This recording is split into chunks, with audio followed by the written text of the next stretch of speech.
Olá, tudo bom? Eu sou o professor Araújo de Física e estou aqui para a gente falar sobre um assunto muito bacana, chamado efeito Doppler.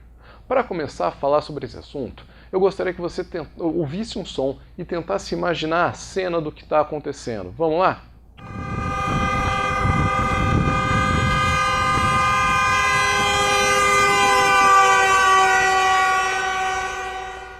E aí, conseguiu imaginar a cena?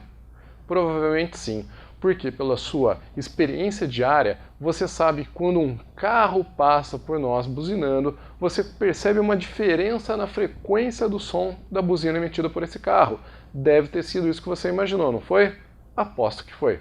Bom, o efeito Doppler ele ocorre devido ao deslocamento entre uma fonte de ondas e o observador. Ele pode acontecer tanto com o som quanto com a luz, mas nós vamos falar mais sobre o som aqui. Considere que nós temos uma fonte de ondas parada e dois observadores, O1 e O2. Como a onda se propaga na mesma velocidade em todas as direções, os dois observadores vão perceber o som com a mesma frequência, porque nós temos o mesmo comprimento de onda.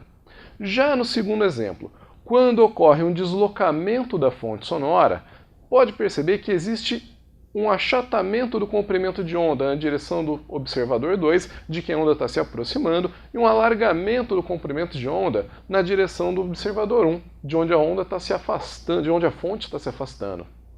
Isso significa que o observador 2 vai ouvir uma frequência maior, já que o comprimento de onda é menor, e o observador 1 vai ouvir uma frequência menor, já que o comprimento de onda que chega nele é maior.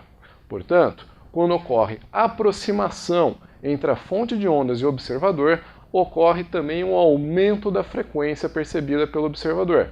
Quando ocorre um afastamento entre a fonte e o observador, esse observador vai perceber uma frequência menor, diminuição da frequência. Toma cuidado, não significa que está mudando a frequência da onda emitida pela fonte, apenas a frequência percebida pelo observador. Então o efeito Doppler tem a ver com a percepção do observador.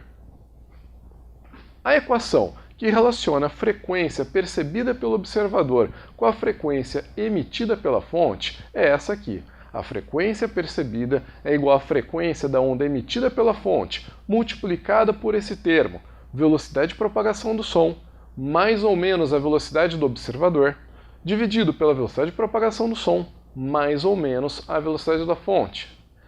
E quando que eu vou usar o sinal positivo, quando que eu vou usar o sinal negativo? Presta atenção, o sinal positivo vai ser utilizado sempre que a velocidade da fonte ou do observador estiver no sentido do observador para a fonte. Então nós temos a orientação positiva sempre do observador para a fonte. Aqui nós temos dois carrinhos, mais ou menos, né? Um representando a fonte, outro representando o observador. Como exemplo, eu vou colocar a fonte indo em direção ao observador e o observador indo em direção à fonte. Como a velocidade da fonte está no sentido oposto daquele que nós adotamos como positivo, então ela será negativa, e aqui nós usaremos o menos. Como o observador se desloca no sentido adotado como positivo, a velocidade dele será positiva e aqui será utilizado o sinal positivo também. Bom, espero que vocês tenham gostado. Muito obrigado, pessoal.